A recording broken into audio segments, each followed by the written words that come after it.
Miriam Meets on RTE Radio 1 with Miriam O'Callaghan. My guests this morning are a couple and they found happiness together in later life. Eilish O'Carroll is an actress who plays the role of Winnie, best friend of Brendan O'Carroll's hugely successful and very funny Mrs. Brown on stage and television. She's also, in real life, Brendan's sister. Her partner, Marion O'Sullivan, is a stage manager currently working with the Mrs. Brown stage shows. They've also worked together on Eilish's critically acclaimed one-woman show called Live, Love, Laugh. You're both very welcome here. Oh, thank you. Good morning, Miriam. You're a bit nervous, Marion, you were saying. I am indeed. Because you don't normally do interviews. No, I don't. I'm usually backstage wearing black clothes in the dark with a torch. Where did you meet Eilish? Where did you both meet? We met in Cork City in an organisation called Link, which stands for Lesbians in Cork. I had not long moved into West Cork and I felt terribly isolated down there, and I decided it was time I actually really got out and made some friends. I saw an advert for this organisation and they were running like a support group, 6-week workshop for, I think the name they gave it was 40 plus group. Fancy name for our ones, really. But at least you knew you were going to see, you know, you're going to meet somebody of your own peer group. Yeah. And so I joined it probably about 6 months before Marion actually came in. And I remember the day she actually came in and I thought, there's a lovely lady who obviously is very sure of herself and very happy in her skin. That's what I thought anyway. And you, Marion? You know, my life was kind of changing dramatically at that stage in that the company I'd worked for 28 years was closing down and we were all being made redundant, so my life was about to change dramatically. And so I had a good think, really, and wanted to change my life, and I really wanted to find other lesbians there were supposed to be loads of them in Cork. Now, I'd never seen any. So I just wanted to go and find out really where they were. So a friend of mine had joined this group as a social group and said to me, you need to go. These are a really nice bunch of women, so you need to go, and you need to go next Monday because it's only once a month. And then she went off back to America on her holidays, so I was left to go on my own. But so I did walk in, and that was really hard. To actually take that first step in the door of Link, even at 49 years of age, was, oh my God, no, I'm a real lesbian. I mean, I'm in here, my one leg, 1 foot is in the door, and this is it, I'm out. And did you find that even difficult to do at that stage? Yes, I found that really difficult to do. And I also found our local pub, Loafers, which is probably one of the oldest gay pubs in Ireland, is not far from Link. And it took me a long time before I could stop standing in front of the door, looking left and right and backwards to see if there was anybody I knew before I took that step in. So at what stage you met there, but did you, I suppose, become more of a couple than just friends? Well, we were friends for about 6 months, and so we did a lot together, you know, movies and dinner parties with other friends, and it kind of was a journey for both of us. I'd already embraced it. I think I'd already come to the stage where I thought, no, this is what I am, and this is who I am, and I'm really happy, and I'm great. But after getting to know Marion, I realised that actually it was just the very first stage for her. And although Marion had been aware that she was a lesbian, she'd never actually lived the life, never. So it was a huge, huge step for her. But I actually understood it. I really did, because I had gone through that journey of, you know, will we be rejected and you know, how are we going to actually tell the family and so on and so forth. So it was tough, but I think I was just that little bit ahead of Marion, so I was able to support her. And we laughed about it, which is more than anything else. We really did laugh. We laughed a lot. And I suppose we still probably do. And we still do. And probably that was the biggest attraction. Well, certainly for me, was Marion has a terrific sense of humour and can see the funny side of anything. And it was just to have that laughter back in my life was just fantastic. So, yeah, we laughed a lot. And you're together 10 years now? 10 years. 10 years this year, yeah. Would you like to get married, have a partnership? I think I'm far too young. And I also feel that marriage is an institution, and I'm far too young to be in an institution at this stage of my life. I'm about 65. She's unsure, aren't you, Mary? I'm very You're unsure. very sure of yourself. We have talked about it, but I think we have the best of both worlds. We're both very independent, both financially and personally. I have my house down in my little cottage in West Cork, and Marion lives in Cork City. And because of the work we do now together, that's an ideal situation, because if we get back home, I can stay at Marion's, for the first couple of days, and then I'll go back home and we can give each other that space. And we spend a lot of time down in West Cork. So we're really lucky. So we kind of think, what's the benefit?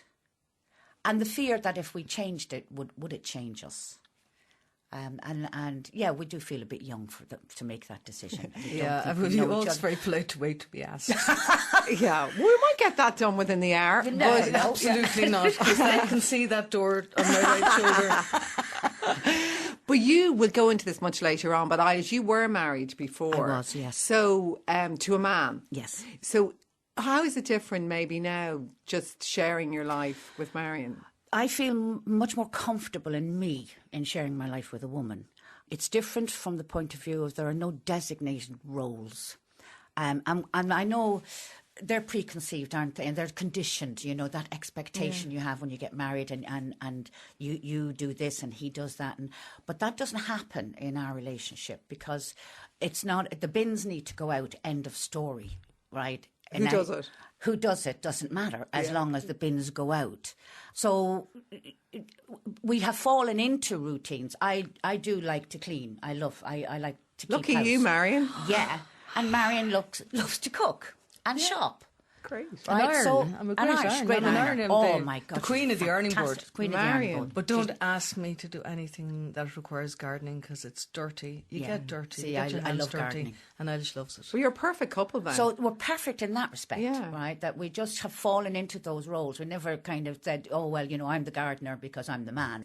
when you go places in Ireland now, do you still have to explain to people you're a couple, or at what stage do people clock it?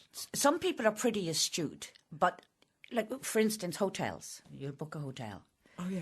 And inevitably we will turn up and it's twin room. Right. No, we actually ask for a double. Yeah. Oh, yeah, well, we've got you in a twin. Yeah. Right? Because the assumption is we're two women and we're sharing a room. We're sharing the cost. And that's tough. It's tough to actually sometimes find it, is it really worth to make, are we always making that statement? To a degree, you're always coming out. You're always coming out. You meet people for the first time in a nice group situation, and the assumption will be that I'm either married or I'm divorced. And at what stage do I go, do you introduce yourself and say, hello, my name is Eilish, I'm a heterosexual? You don't. No. All right? So why should I go, hello, my name is Eilish and I'm a lesbian, before you go assuming that I have a husband at home or I'm widowed or divorced or whatever? Yeah, that's at what really point interesting. are you constantly saying? So I don't constantly say it. It's different when if it'd be great if you could bring your husband. Actually, I will bring my partner, Marion. Yeah. That would be really nice. So that's the point when I make it. Do you find it similar, Marion? Yeah, but I've become really strong. Like I'm extremely non-confrontational. I will run a mile. Mm. But I've actually decided, I'm now 59 years of age, that I can now be assertive enough to say to the receptionist, no, actually, that's a double. You don't want twins? No, we'd like a double, please. Thank you. So that's great. Good. It's your lives. It's who you listen, are. If I don't know, maybe 20 years ago, I'd probably be totally radical. Yeah. Thank God I'm a bit older. Because I might burn something down or something. But look, you both love to dance, isn't it? Oh, yeah. I love it. So we're going to take the first piece of music. Tell me what, it's the Mika one? It's the Mika one. It's Grace Kelly. And from the moment I heard the song, all I ever want to do when this music is on is dance. Badly. Mm-hmm. Probably around the kitchen. No, you're not a bad dancer, Marion. You're a very good dancer. That's a matter of opinion. But anyway, this song really makes me want to dance. Mm-hmm. Okay, well, we're going to listen to it now, and I'm going to make you both dance we'll for get me. Up for you. Okay, let's listen now to Mika's Grace Kelly. Do I attract you? Do I repulse you with my queasy smile? Am I too dirty? Am I too flirty? Do I like what you like? I could be wholesome, I could be loathsome, guess I'm a little bit shy. Why don't you like me? Why don't you like me without making me try? I try to be like Grace Kelly, but all her looks were too sad. Grace Kelly there from Mika. And you both got up and danced. And you're very good dancers. Thank you, Miriam. I wish my listeners could have seen you. But listen, Marion, when did you first know you were lesbian? Well, I always knew I was different. From what age, like? Well, I was a real tomboy, like from 4-ish, I suppose. So I knew I was different, and I was just accepted as Tomboy. As tomboy. And you know, when we'd all play in the street and whatever, you know, when they'd be picking the brides and the bride and the bridegrooms, I always was a bridegroom. Like, I never got the chance to. I never got picked as the bride or even the bridesmaid. Yes, it was like when yeah. they were all looking for bridegrooms, it was me. So yeah, it wasn't. It was a different, very different time. Tell me about your parents and where you grew up. Well, I was born in Cove and I grew up in Cove with my parents. I'm the youngest of 4. I actually, good Catholic girl that I was, I stayed and lived with my parents until I was about 31, 32, and that's when I bought my own house and left home. And were they, I suppose they were traditionally Catholic Yes, couple, they were. They? Yes, Yeah. they were. And they were like, my mum was 42 when I was born, so like by the time I was in my 20s, she was in her 60s, so... At what stage, though, I mean, apart from always being the bridegroom in the school place, at what stage did you, in fact, think, I might, in fact, be lesbian? In my 20s, I mean, I had gone through the teenage, Sunday night hops in the local boys' club, and, where all the girls were on one side and all the boys were on the other, and, we were all going out with guys at the time, and I think really until my mid to late 20s, I decided, I'm really not enjoying this. While I knew everybody else kept saying to me, oh God, you're too fussy, you shouldn't be, you're lovely. This is what I got. Mm-hmm. You're really nice. It would be lovely if you met a nice man. And I'd say, well, I'm just, not ready. No, you're far too choosy. So anyway, I just actually continued to live that. And I had I lived in a very straight world. My friends were married and had kids, and, other friends of mine who were straight and single, we all socialised together, went on holidays together. There was always something missing, and now I know what that something really was, until I decided that I was ready to do this, And at what stage was that? Like, that was when I was 49. Really? That was the first time? Wow. Yeah. Do you ever wonder, Marion, what it would have been like if you were growing up now? And I suppose that people are so aware now that, in theory, although I suppose it's still difficult for some because of cyberbullying and stuff, that you could have come out when you were about 18 or something. Oh, I think, life is totally different now, yeah. Yeah. Lesbians are a lot more visible now. Like when I was growing up in my 20s, there were people I knew were probably lesbians, and I may not have even called them that, but like people would look at me and know. Yes. Yeah. We didn't put names on it. We didn't put labels on it. You didn't even discuss it. I mean, I never knew a lesbian. I never met a lesbian. I knowingly met a lesbian until, my 40s. For you, Marion, you were telling me that it had more to do with the death of her parents. That was quite traumatic for Marion, and then being totally alone. There's no distractions now. She's not going over on a Sunday to care for mum and dad. And I think she had that time then to sit down and think, what is my life about? Would you have felt guilty about coming out when they were alive? I think I'd actually have been afraid.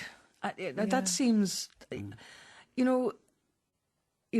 a child of the 50s and the 60s, what I remember is fear. Fear of the nuns. Fear if you do something wrong, then you have to come and tell your mother. Fear of your mother. So yeah, and I think the Catholic guilt, of course, which all Catholics were injected with at birth.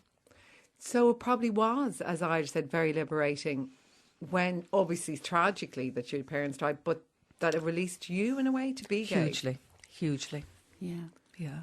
And like they died very close to each other, like in about 3.5 years between them. So, you know, I was actually released from the burden of childhood. You've 3 siblings, you were saying. Did any of them, do you think, suspect, or I'd say they all knew. did your parents ever suspect, or would they think like that? I don't think they ever. I suspected. I was speaking to a nephew of mine the other night on Facebook, and we were talking about this, and he said that Grandad, my father, asked him once. He had a very good relationship with my nephew. Did he know what a lesbian was? And I just immediately typed in, you know, did he mention my name? and Kieran said, no, he didn't. He didn't mention your name. He said, I don't think he had a clue. But did you find it difficult to tell your siblings? It was very funny because after I met Eilish, and I had come out and been in Link, you know, I was out to everybody then, and I still hadn't told my family. So it was coming up to Christmas, and we were meeting my family for Christmas the Christmas drinks. drink. And I said, we were driving up, and I said to Eilish, I'm going to have to tell Mike tonight. Yeah, she says to me, we're going to have to tell the family tonight. We are going to have to tell the family. I said, no, Marion, we are not going to do anything.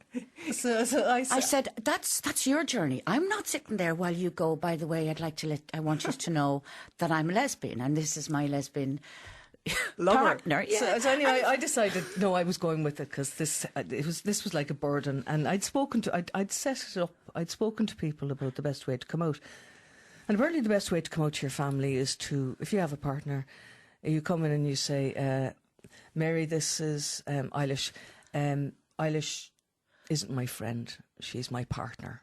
So you're not embarrassing people with the word lesbian or don't gay or queer or anything like that. You know what I mean? So anyway, we have a drink. We come out of the pub. We're walking back to the house. And Mike, my brother, is saying, he's talking about this big piece of equipment that he's in his job. He's shifting. They're moving it from one place to the other. Man talk. Yeah. Man talk to his baby sister. And I'm thinking, I have to say it. So as he takes a breath, I said, Mike, I have to tell you something. And he said, what? And I said, Eilish is not my friend. She's my partner. I couldn't really repeat on daytime radio just quite what he said, but it's like, really, I don't care. But anyway, as we were moving this thing, and this is how we moved it, and we just continued to walk on, and that was it. No big deal. No big deal. None whatever. But was that a relief to you? Huge. And he was more annoyed that I'd actually interrupted his moving this big piece of equipment story. You know, Yeah. I've really ruined his flow, so... But your trajectory to accepting that you were gay is different, Eilish. Take me back to your childhood, because obviously you're Brendan O'Carroll's sister. First, remind me of where you all grew up. We all grew up in Dublin. I had a very happy childhood, probably a little bit overcrowded, but, you know, who wasn't in those days? How many of you were there again? There was 11 of us originally, and but there was 10 of us when I came along. 10 children. 10 children. And I was number 9, Brendan was number 10. Brendan being the baby and me being the baby girl. So we had probably the best of my mum, because most of the older children were looking after us, and my mum, you know, when she did have time for us, she had quality time for us. So I had no idea. I left Ireland when I was 19. Went to England and I got married in England. I had 2 sons. Sadly, that marriage ended in divorce after about 8 years, and I remarried again to a lovely man. And I was coming up to my 40s, that time of your life, you know, when the kids are grown up, one's in university, the other one's in college. We're on the pig's back, I said to myself. We're just talking about our future. Do you know what? We might even go back to Ireland, settle in Ireland, retirement, right? Didn't seem that far away. And then I met a woman on a course, which started off as a friendship, and I fell madly in love with this woman. I mean, head over heels. I'm talking the heart beating, can't sleep, can't think, can't function. The stuff you see in movies, you know, it was madness. It was total madness. Was that a surprise to yourself? Oh, that totally. you fell in love with a woman? Oh, absolutely. I mean, I'd no history or thought process that I was kind of denying myself. It just happened. And my coping mechanisms weren't obviously great, looking back on it. Having said that, I don't think I could have handled it any differently. But my own internalised homophobia caused me a great deal of problems. I don't think I really handled the whole situation very well. But to make a long story, very painful, I did leave my husband. She left her husband. We tried to make a go of it, but it didn't. Sadly, it was never going to work. For all sorts of reasons, it was never going to work. But that was the catalyst, I think, for me. And when you talk about internalised homophobia that you've had, what do you mean by that? I considered myself a very, very broad-minded person until this happened to me. So what happened was that my conditioned response to being gay, it's abnormal, it's perverse. All the things that were in my head came to the fore, which surprised me. It sabotaged me because I thought, I'm an intelligent human being. I don't think like that. I don't consciously think like that.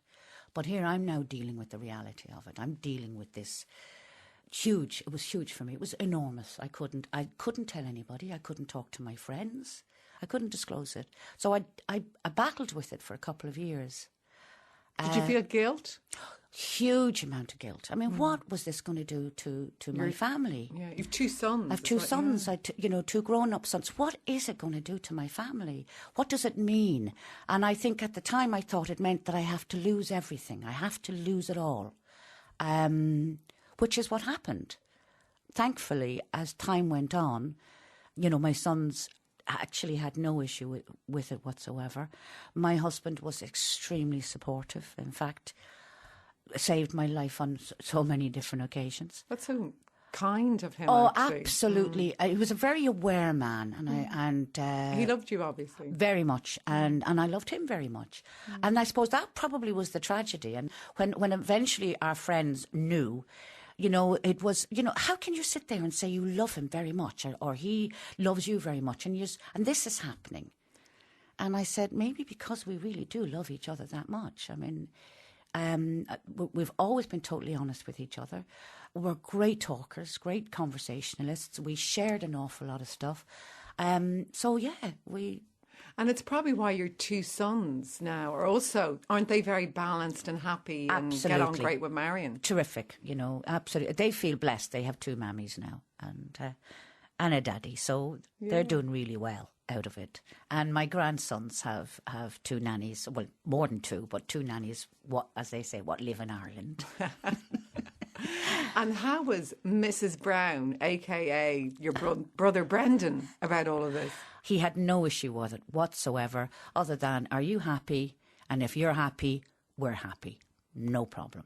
And, Brendan, sod the begrudges. But I can see you before me now, how happy you are as a couple. Yes. Is it like a eureka moment when you do come out to yourselves? Oh, yes. For me, it was. Yeah. The liberation, the freedom, the pure joy of not pretending anymore. Yeah.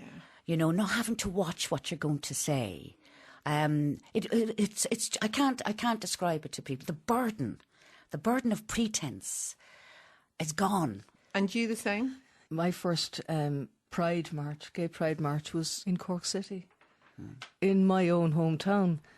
Well, I was really proud of that. Now, the first 100 yards, I was looking around thinking, oh my God. After that, then I forgot. And I just loved it. And I thought it was a particularly large march as well.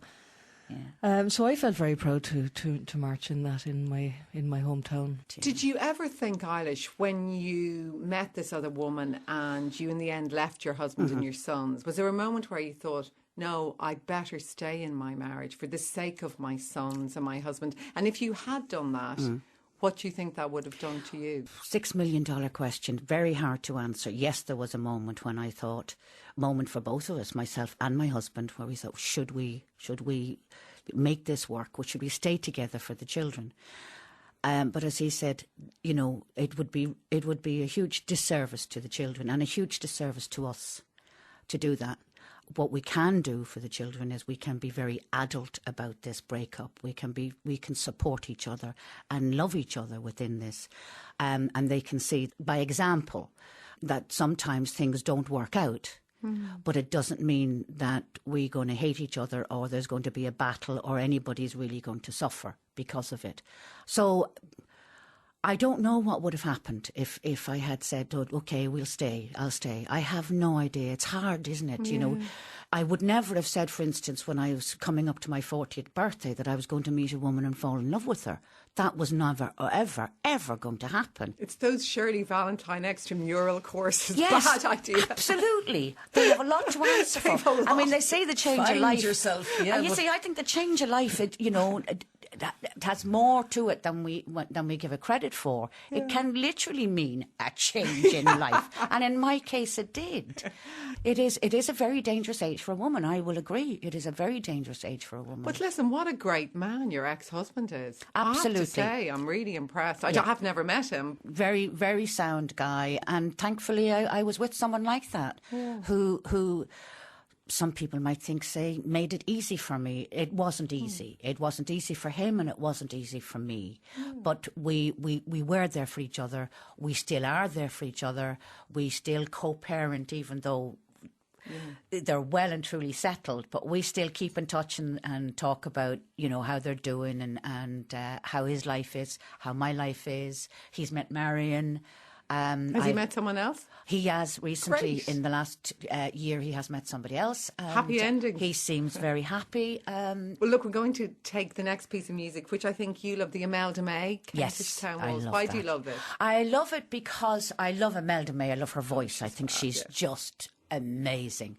And it was songs like that, that kind of melody, that kind of rhythm, when I lived in the UK, would make me feel so homesick. Although it's about Kentish Town, it's that flavour, that Irish flavour to it, and the lovely tone of her voice. I just love it. I could listen to her all day. There are rounds for every ride. There's ups and there's downs, but you're the one for all my life, my true love I have found. Yeah, you, my love I found. Imelda May's Kentish Town there. First of all, we're going to take another piece of music, Marion. A piece your dad loved? Yeah, it was my dad's favourite piece of music. He said that it haunted him all his life. He just absolutely loved it. And it's Marian Anderson. It's called Softly Wakes My Heart, and it's from Samson and Delilah. Why do you think he loved it so much? Dad is a real soft gentleman. He was a gentle man.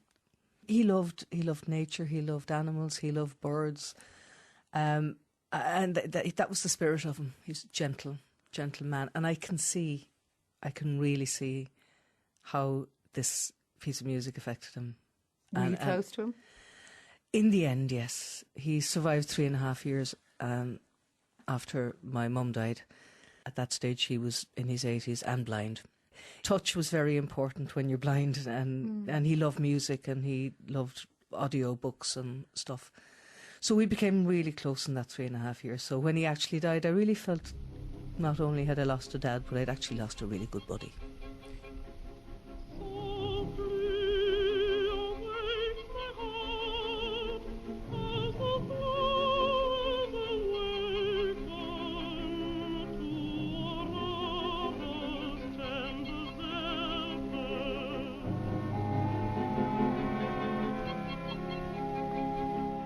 Beautiful song there, Marian Anderson, Softly Awakes My Heart. I never heard that before. It's beautiful. I'd never heard it until Dad mentioned it, and I was well in my 40s. Yes. Do you wish he'd met Eilish? Yes, I think he'd have absolutely adored her. Now, how I would have explained her away, I have no idea. He'd have absolutely adored her. If Eilish had met my mum, they're actually quite alike. I think we would need a referee. But I think she'd have loved her anyway, just despite all that, yeah. You both work together in this Yes. unbelievably successful Mrs. Brown's Boys. You're Winnie, I am. Mrs. Brown's best friend. Yes. Do you have as much fun as you look like you're having? Absolutely. I mean, there's no pretense there.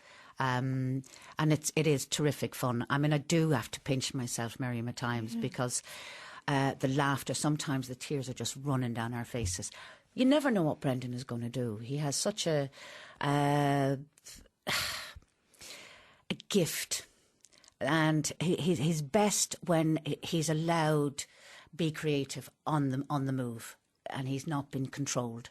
So there's always a bit of space left there. He creates that space that when he decides he's going to do something mad, he does it. And you spend a lot of your life as a brewery sales rep. I did. So how did you become an actress? Well, I always loved acting. And that demon was exercised through amateur dramatics mainly from very early on in my teens, which I continued when I moved to the UK. When I was coming back to Ireland, Brendan very kindly rang me and he said, look, where are you going to settle when you come to Ireland? What is your plan? I had no plan.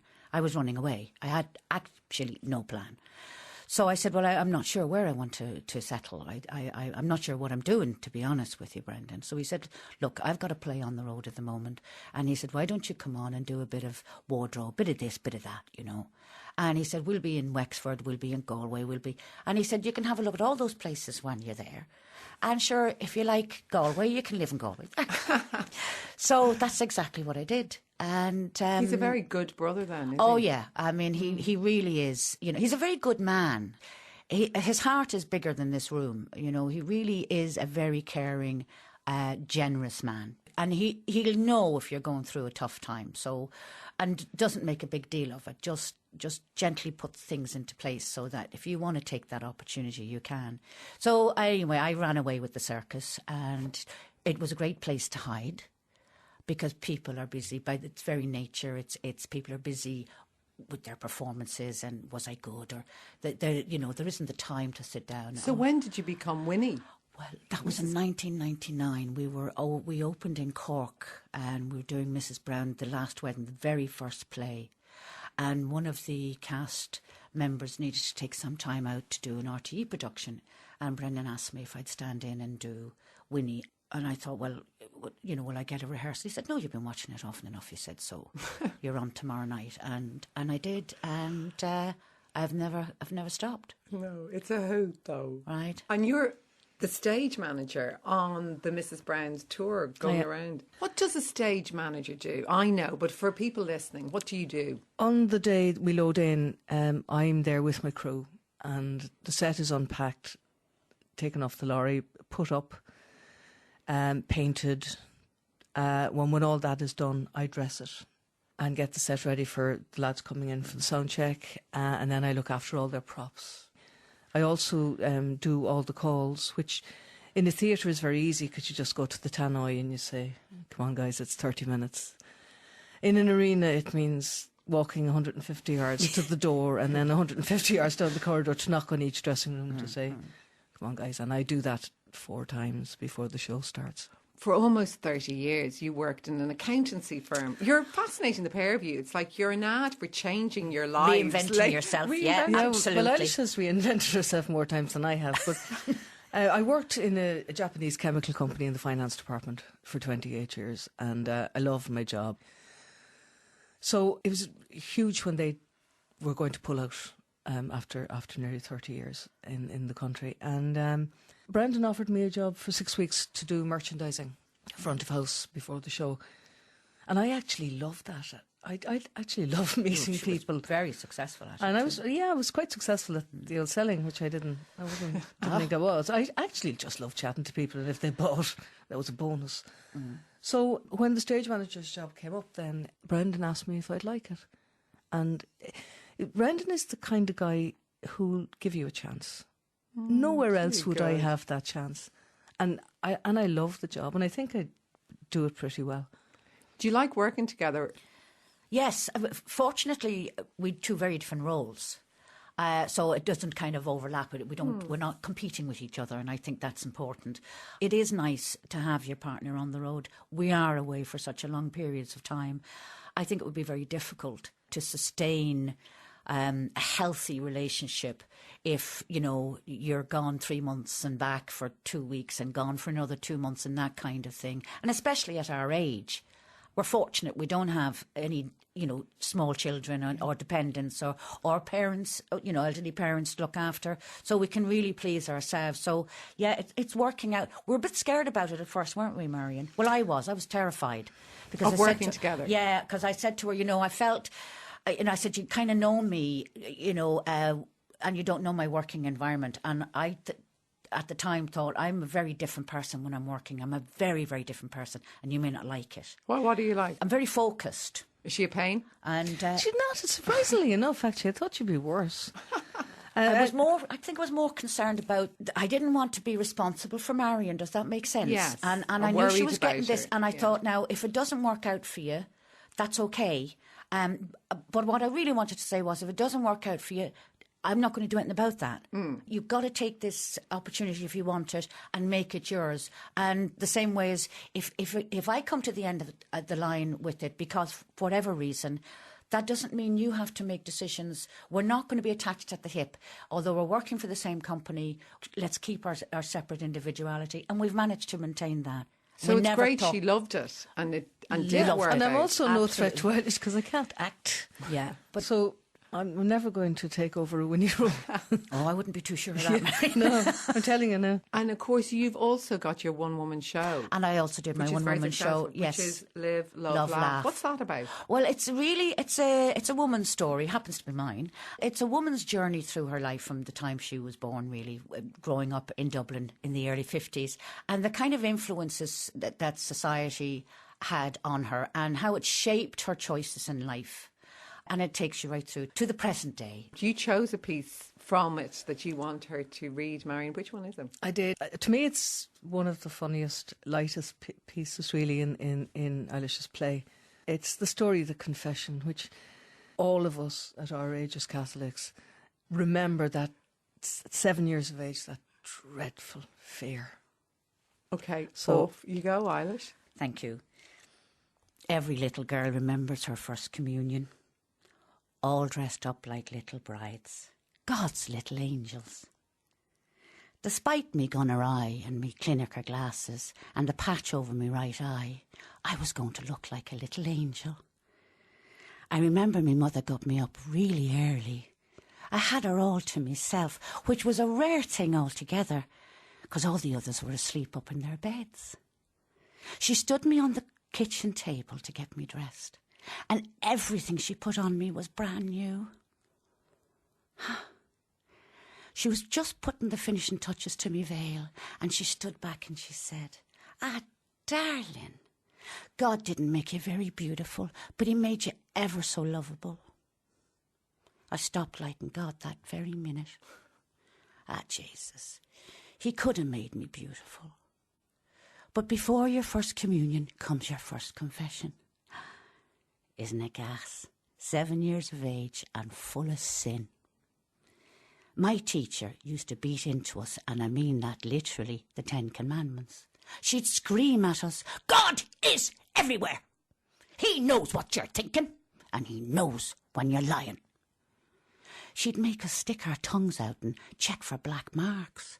True indication of a liar, apparently.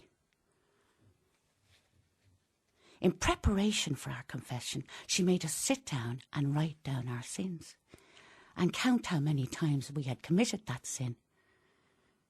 I remember waiting my turn to go into the confessional. I was so nervous. I was shaking from head to toe.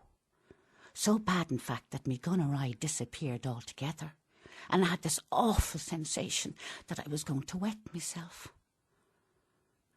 I stepped inside the confessional into the complete darkness.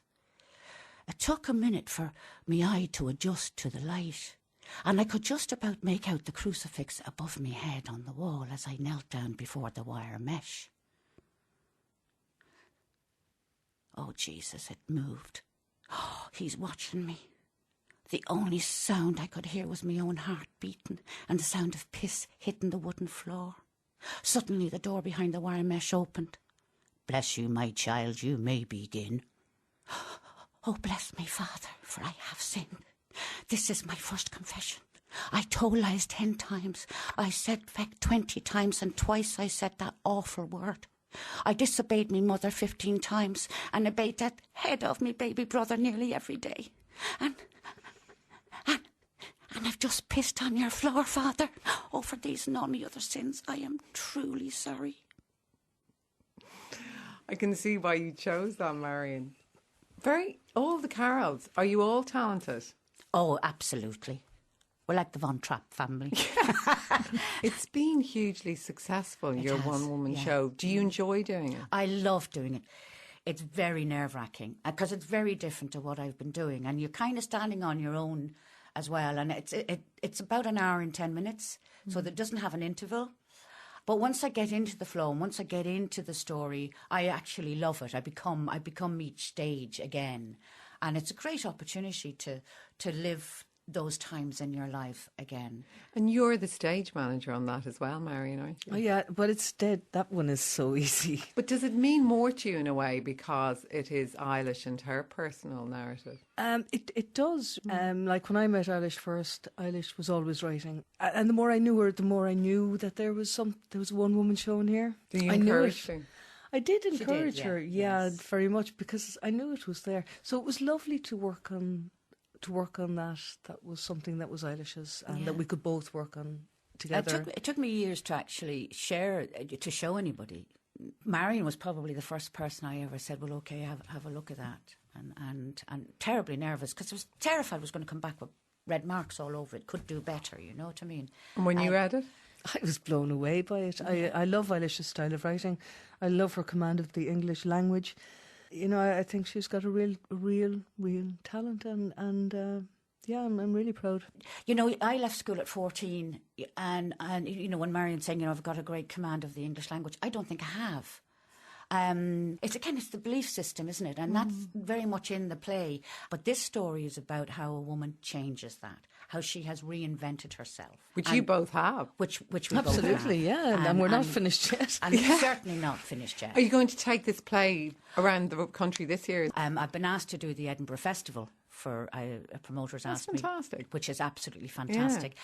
I'm not sure whether I'm going to be able to do it because, again, there's a movie coming up with Mrs. Brown's Boys. But yes, it is my plan to actually take it to theatres and perform it.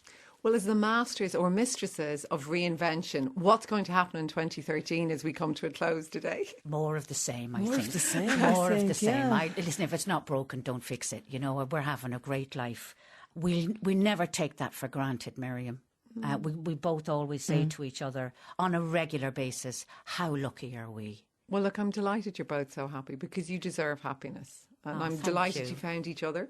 We're going to end on a piece of music. What's the last piece of music today? Oh, the last piece of music is... In the Summertime. By Mungo Jerry, which is a song that brings lovely memories back for both of us as teenagers. And again, it's just a happy song. You both love happy songs. Absolutely. Yeah. Well, listen, I just want to thank you both very much. Let me know if you're getting married, okay? I'll be there. absolutely. Listen, you'll be first on the invite list. When they legalise marriage, we will. Okay. You'll be at the head table. It's a date, Yeah, okay? it's a date. My thanks on sound today to Ciara Murphy, to my producer Eileen Heron. We'll be here at the same time next Sunday. Until then, we'll go out listening to a song they both love, Mungo Jerry. In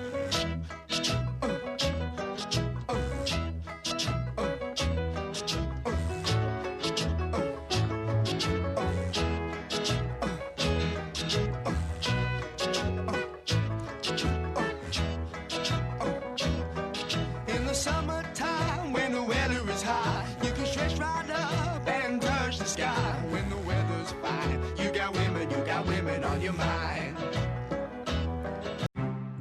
Miriam meets on RTE Radio 1 with Miriam O'Callaghan.